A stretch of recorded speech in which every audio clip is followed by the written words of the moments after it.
बहुत समय पहले की बात है। मगध राज्य के एक छोटे से गांव में एक युवक रहता था जिसका नाम आनंद था। वह बहुत बुद्धिमान था, परंतु जीवन के संघर्षों से थक चुका था। उसे यह समझ नहीं आता था कि लोग दुखी क्यों रहते हैं और जीवन में शांति कैसे प्राप्त की जाए। एक दिन गांव में खबर फैली कि भगवान बुद्ध पास के जंगल में ठहरे हुए हैं। यह सुनते ही आनंद ने निर्णय लिया कि वह बुद्ध से अपने प्रश्नों के उत्तर प्राप्त करेगा।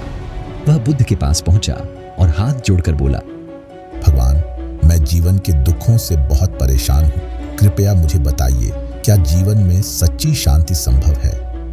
बुद्ध ने आनंद को ध्यान से देखा और मुस्कुराते हुए बोले, आनंद, जीवन में दुख अवश्य है, परंतु शांति भी संभव है, परंतु उसके लिए तुम्हें स्वयं को पहचानना होगा।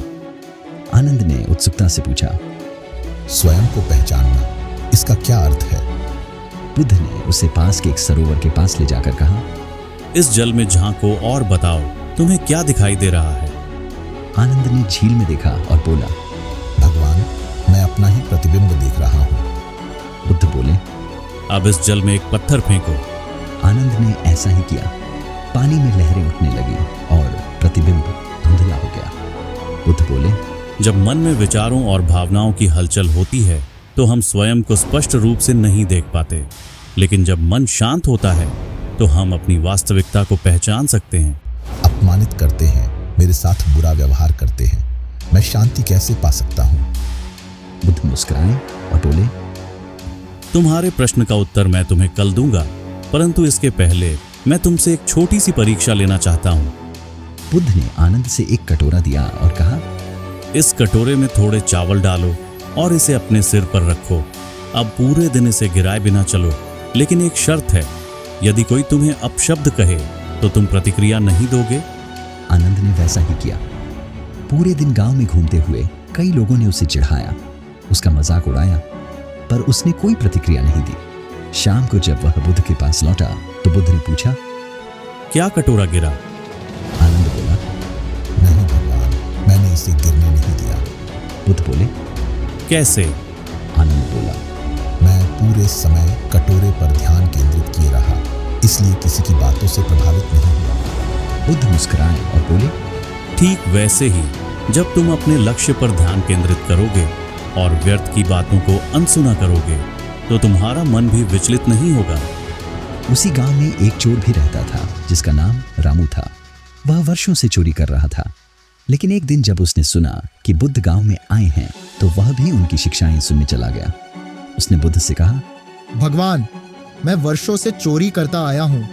लोग मुझसे नफरत करते हैं, लेकिन मैं चाहकर भी यह बुरी आदत नहीं छोड़ सकता। क्या मेरे लिए कोई रास्ता है?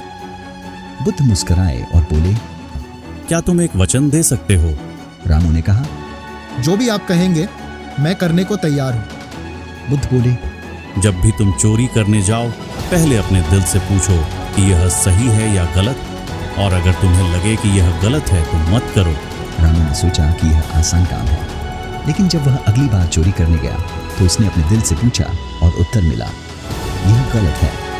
धीरे धीरे उसका हृदय परिवर्तन होने लगा और वह एक ईमानदार व्यक्ति बन गया। कुछ दिनों बाद आनंद फिर से बुद्ध के पास गया और बोला, भगवान, आपने मुझे बहुत कुछ सिखाया, लेकिन अंतिम प्रश्न, क्या मनुष्य अपने भाग्य को बदल सकता है?